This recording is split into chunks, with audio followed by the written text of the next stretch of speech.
ఆంధ్ర తీరం భారత్కు బంగారు గని. దేశ భవిష్యత్ అంతా ఇక్కడే. శ్రీకాకుళం నుంచి నెల్లూరు వరకు విస్తరించి ఉన్న తీర ప్రాంత ఇసుకలో లభించే అరుదైన ఖనిజాలు ఇండియా క్లీన్ ఎనర్జీ టార్గెట్ సాధించడంలో కీలక పాత్ర పోషించనున్నాయి. ఆంధ్రప్రదేశ్ తీరంలో లభించే మోనజైట్, ఇల్మనైట్, రూటిల్ వంటి ఖనిజాలు కేవలం సాధారణ ఇసుక కాదు. ఇక విషయంలోకి వెళితే భారతీయులకు బంగారం అంటే ప్రత్యేకమైన అనుబంధం. ఇది గ్లామర్ కోసం కాదు, భద్రత కోసం కూడా. పండుగ, పెళ్లిళ్ళు, సంక్రాంతి ఎలాంటి సందర్భమైనా బంగారం లేకుండా అసంతృప్తిగా అనిపిస్తుంది. ఇటీవల బంగారం ధరలు గణనీయంగా పెరిగాయి. ఈ పెరుగుదలకు ప్రధాన కారణం అంతర్జాతీయ మార్కెట్ పరిణామాలే. డాలర్ మార్పిడి, అలాగే గేయోపొలిటికల్ ఉద్రిక్తతలు, ద్రవ్యోల్బణం ఇవన్నీ ధరల పెరుగుదలకే దారితీస్తున్నాయి. ఇటీవల మధ్యప్రదేశ్లోని జబల్పూర్ జిల్లా సమీపంలో బేలా గ్రామంలో భారీ బంగారం నిక్షేపాలు గుర్తించారు. ఇంకాస్త వివరాల్లో కనుక వెళితే ప్రపంచవ్యాప్తంగా శిలాజ ఇంధనాల వాడకం తగ్గి ఎలక్ట్రిక్ వాహనాలు, పునరుత్పాదక ఇంధన వనరుల వాడకం పెరుగుతుండటంతో ఆంధ్రప్రదేశ్ తీర ప్రాంతం భారత్కు ముఖ్యమైన ఆస్తిగా మారింది. కోరమండల్ తీరం ప్రస్తుతం భారత్కు బంగారు బాతు లాంటిదే. శ్రీకాకుళం నుంచి నెల్లూరు వరకు విస్తరించి ఉన్న తీర ప్రాంత ఇసుకలో లభించే అరుదైన ఖనిజాలు ఉన్నాయి. ఇవి ఇండియా క్లీన్ ఎనర్జీ టార్గెట్ సాధించడంలో కీలక పాత్ర పోషించుతున్నాయి. ఆంధ్రప్రదేశ్ తీరంలో లభించే మోనజైట్, ఇల్మనైట్, రూటిల్ వంటి ఖనిజాలు కేవలం సాధారణ ఇసుక కాదు.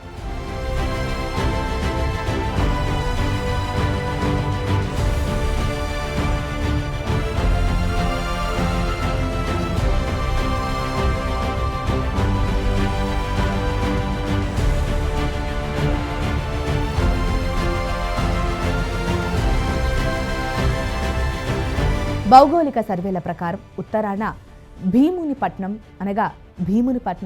కళింగపట్నం నుండి దక్షిణాన రామాయపట్నం, దుగరాజపట్నం వరకు ఈ ఖనిజ సంపద ఒక నిరంతర కారిడార్లా విస్తరించి ఉంది. ముఖ్యంగా ఇక్కడ లభించే మోనజైట్లో 56 నుంచి 60% అరుదైన ఖనిజ ఆక్సైడ్లు, 8 నుంచి 10% థోరియం ఉన్నాయి. థోరియం అనేది భారత తదుపరి తరం అణు రియాక్టర్లకు ప్రధాన ఇంధనంగా పరిగణించబడుతోంది. క్లీన్ ఎనర్జీతో లాభం ఉందా లేదా?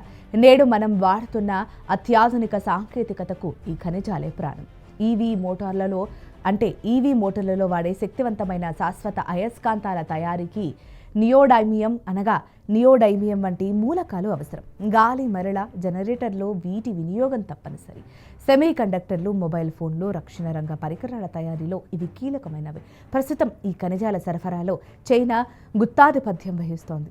ఆంధ్రప్రదేశ్ ఈ రకమైన ఖనిజాలకు నిలయంగా మారడం వల్ల చైనాపై ఆధారపడటం గణనీయంగా తగ్గుతోంది.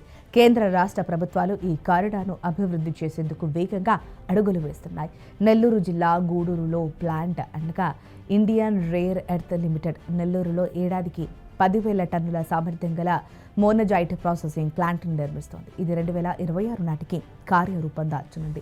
అరుదైన ఖనిజాల ఆధారిత అయస్కాంతాల తయారీని ప్రోత్సహించేందుకు కేంద్రం 7,280 కోట్లతో ప్రత్యేక ప్రోత్సాహక పథకాన్ని ప్రకటించింది.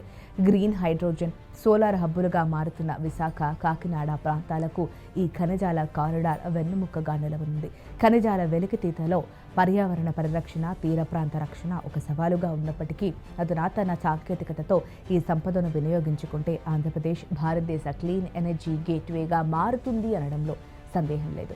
2047 నాటికి భారతం వికసిత భారత్గా ఎదగడంలో ఈ తీర ప్రాంత ఖనిజాలే గమనాన్ని నిర్ణయించనున్నాయి. మరి ఈ వీడియో కనుక మీకు నచ్చినట్లయితే లైక్ చేయండి, షేర్ చేయండి, సబ్స్క్రైబ్ చేసుకోండి. మరిన్ని వీడియోల కోసం మా ఛానల్ని ఫాలో అవ్వండి.